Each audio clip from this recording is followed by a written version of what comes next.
Hi, I'm Dr. James Hawkey and I'm a lecturer in Spanish and Catalan linguistics at the University of Bristol in the UK. And I'm going to be talking to you today about Valencian linguistics. So, everybody has an opinion about language.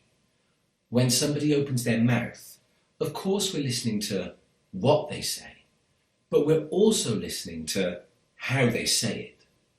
Whether we mean to or not, we judge people for the language they use. What kind of words do they say? What's their accent like? Why do they sound like that? And people do the same with us. You might have been told in the past that the way you speak sounds strange, or silly, or funny. And you might have told people the same thing. So, we often think of some ways of speaking as being languages, and others as simply dialects. But why do we do this? Why do people from Barcelona rarely think that they speak a dialect of Catalan, whereas people from Alacant or Lleida often do? Does it really matter if someone from Barcelona says, "Jo parlo," someone from Valencia says, "Jo parle," and someone from Perpignan says, "Jo parle"? Surely it all means the same thing, right? So, where does all this come from? Why do we do this? Why do people care so much about the way each other sounds? I want you to come away from this lecture thinking about all these different things. Today, we're going to be looking at differences between the different types of Valencian out there, how all this fits in with Catalan, and where all these languages come from. So let's think a bit about where the languages you speak come from. With the exception of Basque and the languages spoken by immigrant communities, all the languages of the Iberian Peninsula are descended from Latin. However, as you all know, Muslim forces conquered the Iberian Peninsula in 711 AD, and full control was regained by the Spanish crown only in 1492. This gradual reconquest of the Iberian Peninsula by the Christians over the course of 8 centuries led to a slightly different linguistic picture than we might have otherwise expected. Let's take a look at this map.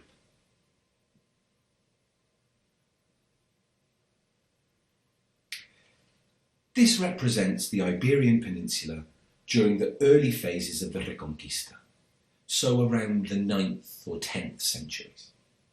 What you see along the north here, along the top, is what we call a dialect continuum. These are all the different varieties that people spoke back then that were descended from Latin. Obviously, these were all a little bit different from one place to the next, hence the change in colours on the map. Each language variety was similar to the ones nearby, but more different to the ones further away from it. If you imagine over 1,000 years ago, people living in somewhere like Galicia wouldn't have had any kind of contact with normal people living somewhere like what is now Catalonia.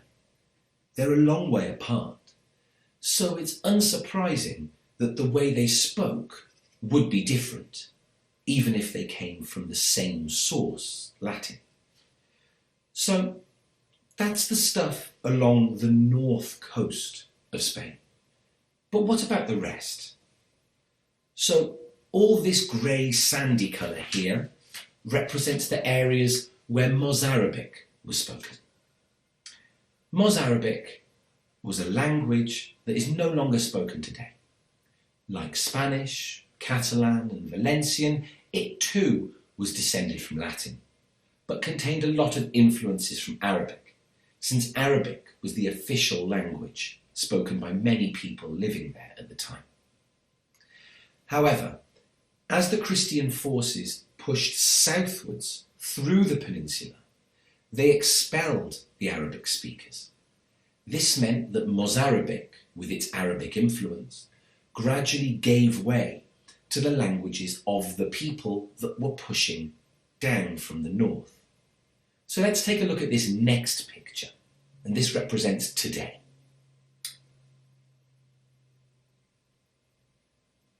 Okay, so this gives us an idea of what languages in the Iberian Peninsula are like today. You can see that each of these groups of people in the north pushed their way southwards through the peninsula, giving us these three different bands. We have what we now call Galician and Portuguese in the west, in green. We have Spanish in orange in the centre. And we have Catalan and Valencian in red in the east. You can see that Catalan and Valencian are clearly part of the same system. They both developed from varieties of Latin spoken up north in the eastern Pyrenees about 1,000 years ago that then pushed southwards through the peninsula into what is Valencia today. So, we know that Catalan, as spoken in Catalonia, and Valencian are clearly very similar, and a lot of the time they're referred to simply as Catalan. But what are the important differences and similarities between Catalan and Valencian? Obviously, there are many, many similarities between Catalan and Valencian because the two languages are mutually intelligible. A speaker of Catalan can understand a speaker of Valencia and vice versa. But what makes them different? Well, when we're talking about languages, there are three main ways in which they vary. Phonetics, so sound, morphosyntax, so grammar, and lexis, so vocabulary or words. So let's take the language as spoken somewhere like near Barcelona and the language as spoken somewhere near Valencia and see what the differences are in terms of our three different elements: sound, grammar, and vocabulary.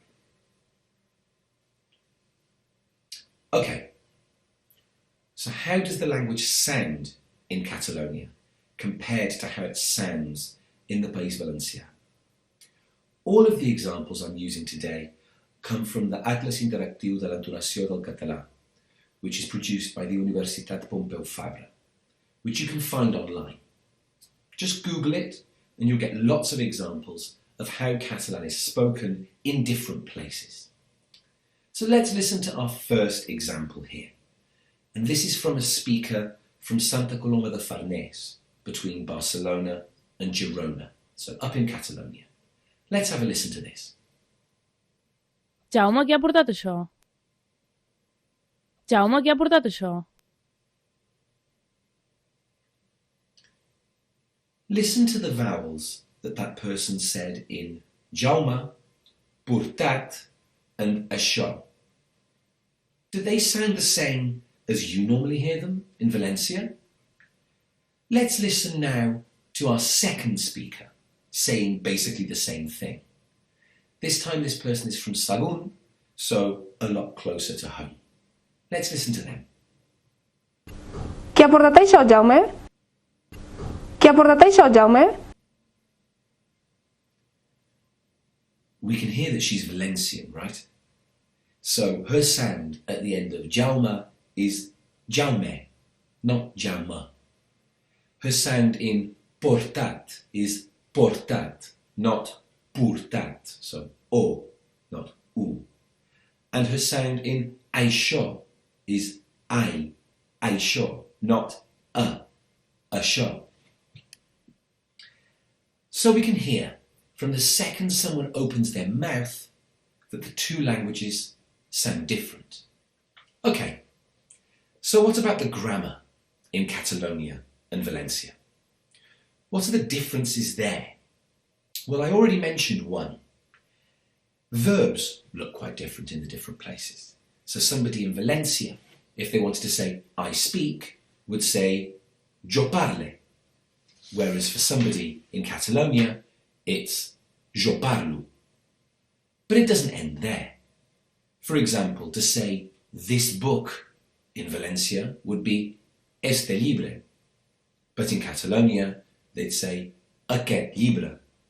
So there are lots of differences in grammar.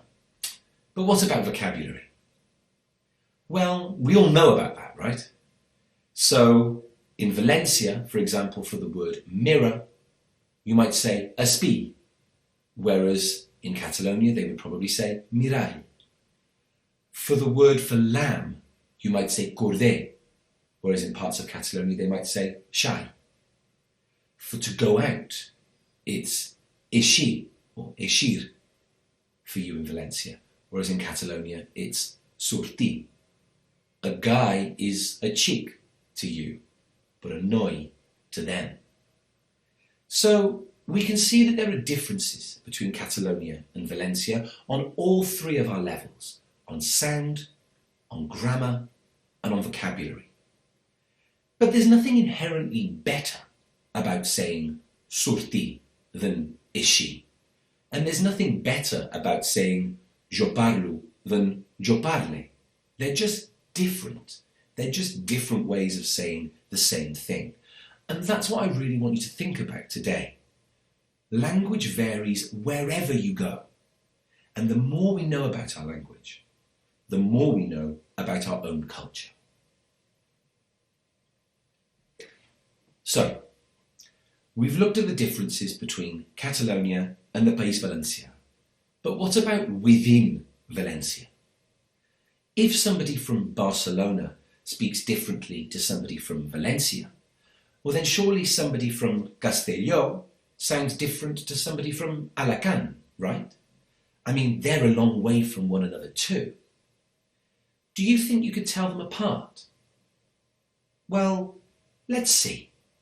Let's listen to a few more people who are all Valencian and see if we can guess where they come from. See if you have an idea. Let's listen to this first one. Vale, Isqui, vaig pa cá al Jardí Major, a la dreta? Sí, I quan estiga en el Jardí Major, vaig pa cá l'església de Sant Blai, continue pa cá a la dreta? sí.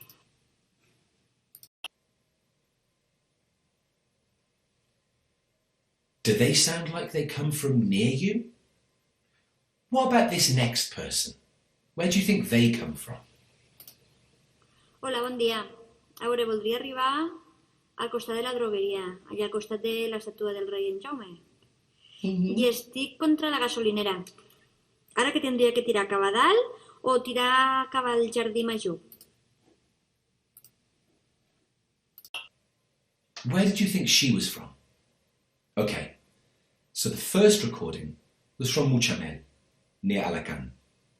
The second one were people from Sant Mateu del Maestrat, right at the north of the province of Castelló, near Vinaròs. Were you close? Could you hear differences between them or not? There are actually quite a few differences between the different types of Valencian, and we're going to look at these now. Starting with the north, we're going to move our way south. Again, remember that wherever possible, we're going to be looking at sound, grammar, and vocabulary.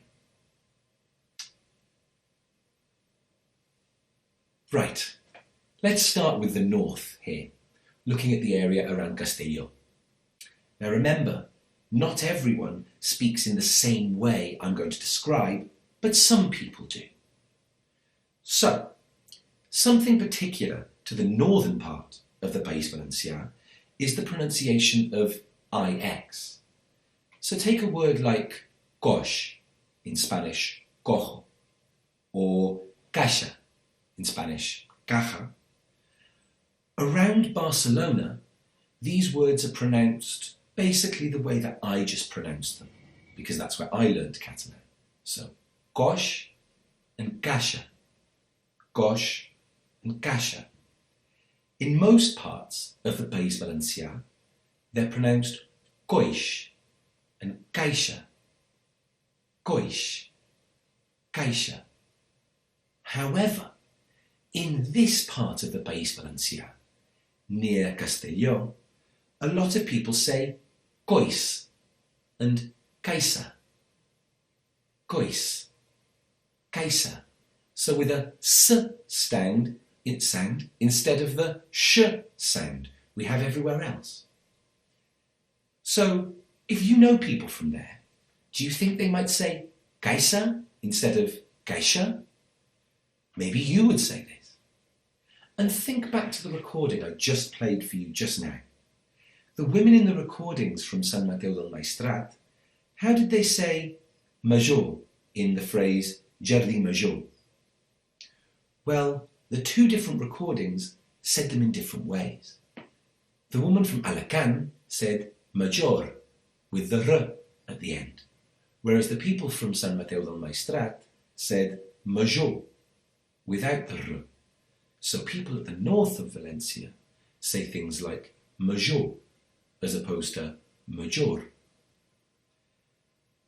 Also, people in this part of Valencia have a lot more in common with Catalonia to the north. So they tend to say things like mol and bon instead of molt and bont with the t pronounced at the end, like in the rest of Valencia. It's normal that these people have things in common with Catalonia just over the border because they're close to them. Like I said before, we sound like the people that are close to us. Turning to grammar, again, we see similarities. So people in the north part of the País Valencià are more likely to say jo parlo as opposed to jo parle. This is because, like I say, they're much closer geographically to places like Tortosa, where they would say jo parlo. They also, like everywhere, have their own words for different things. So, for example, up in the north, you might hear the word farda for squirrel instead of esquirol. Okay, so let's move south a little bit and look at how people speak in the central part of the País Valencià, so around the city of Valencia. In this part of the world, people have a very easily identifiable accent called the pronuncia apichada. Have you heard of this before? Basically, I'll give you an example. For the word house, other areas that speak Valencian would say casa or casa. But in this part of the País Valencià, it's casa. What about the word 13? Well, other areas might say treze or trezza. But in this area, it's trece. Trece. Similarly, you get pronunciations of things like cerma, minchar, plucha, whereas I would be more likely to say germà, manjar, pluja. Do you speak like this? Do you say minchar as opposed to manjar? Would members of your family say this? If so, great. There's nothing better about saying things one way over another. It's all part of how diverse and broad Valencian and Catalan can be. Right, finally, let's go all the way down south to the area around Alacant to see how people speak down there.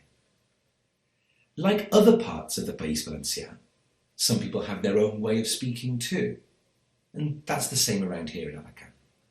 So, let's start with the sound O that we get in words like no or bow. Well, down in that part of the region, it's more likely to be pronounced like ow, so you get now and bow rather than no and bow. Another thing, In all varieties of Valencian, you will often hear people not pronouncing the d sound in words that end in ada or ador. So everywhere, for example, you will hear people saying asha rather than aishada, or mocao instead of mocador. But down near Alacant, this dropping of the D goes one step further. Down there, you can hear people say caída instead of cadira, or sea instead of seda. This might sound funny to people from outside, but it's normal for a lot of people, which again is great. This is all part of the richness of the language. So, do you know anyone that says these things? Do members of your family sound like this? Everyone speaks Valencian differently, and if we understand more about how our language is used, we find more and more out about our culture, which is a wonderful thing. So what have we learned today? Well, we've learned a bit about where Valencian comes from, and we've learned a bit about how it's spoken differently in different places. But most of all, I hope you've come away thinking that all these differences are really interesting, and that your language is rich and varied. If you are interested in these differences, there's a wonderful book called Dialectologia Catalana by Joan Veny and Mar Massanet that I used throughout the presentation today and is absolutely fascinating. So if you want to get that book, find that book. It's a little thing, but I think it's fascinating that in Alacant the number 13 is pronounced 13. In Valencia it's pronounced 13, and in Castelló it's pronounced 13. If there's something for somebody like me from Wales, thousands of miles away, to get interested in, then there's clearly stuff for you to be interested in as well. So, remember, discover your language, discover Valencian, enjoy Valencian, and next time you hear somebody speak differently to you, remember, that's just part of what makes us all human.